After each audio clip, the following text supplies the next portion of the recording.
Welcome back. Today's video is going to be urban legends in Arizona.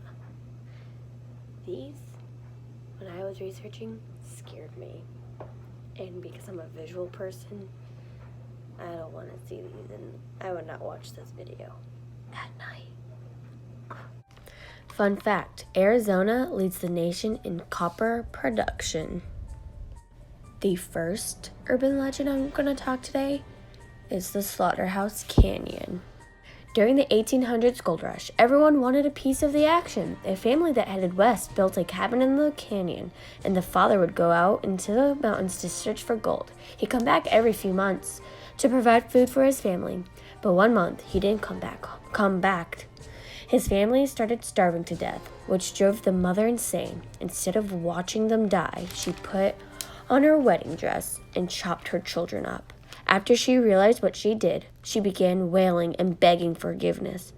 The mother's screams can still be heard at night in the canyon. The next urban legend is hauntings from a suicide. During Christmas break of 1953, a student at North Arizona University named Kathy was depressed and so poor she couldn't afford a trip home. She ended up hanging herself and was discovered by the cleaning lady. Her spirit is reportedly still around and causing all sorts of disturbances. Lights go on and off, strange smells pop up, and people have seen her from time to time. Her favorite pranks are pulling blankets off people who live on her old floor. There's also rumor that girls will be locked in the bathroom by her, even though there is no lock on the bathroom doors. The next urban legend is Route 85.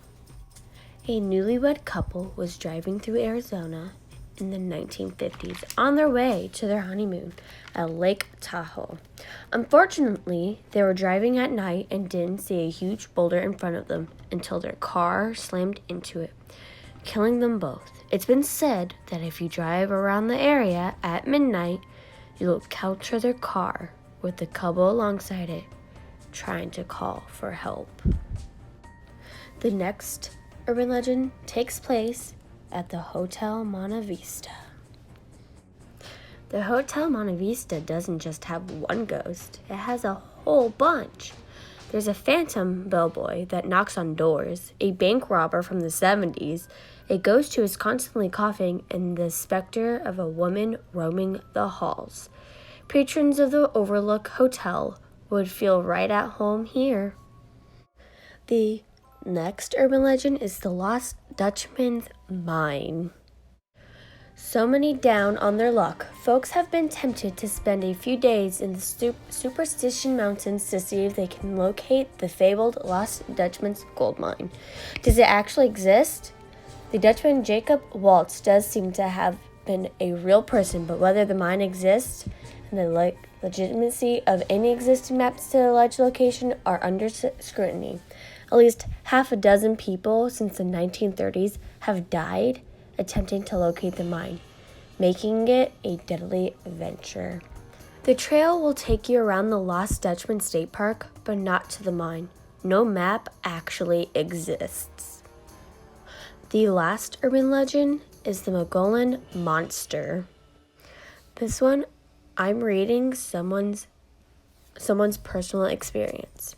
My first memory of the Mogollon Monster happened as a child during the 90s. Back then, driving up the 87 with my family, there used to be a set of brightly colored somewhere north of Payson that stumbled across the highway.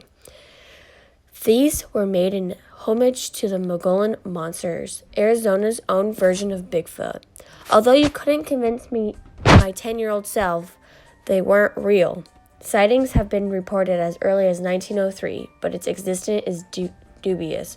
Either way, you may want to stay vigilant during your next camping trip along the rim to avoid running into the Mogollon Monster anytime soon. That's all for this video. If you like it, give it a thumbs up. Please subscribe, turn the bell notification on so you know when I post. And leave a comment of a scary story that you yourself or if anyone you know.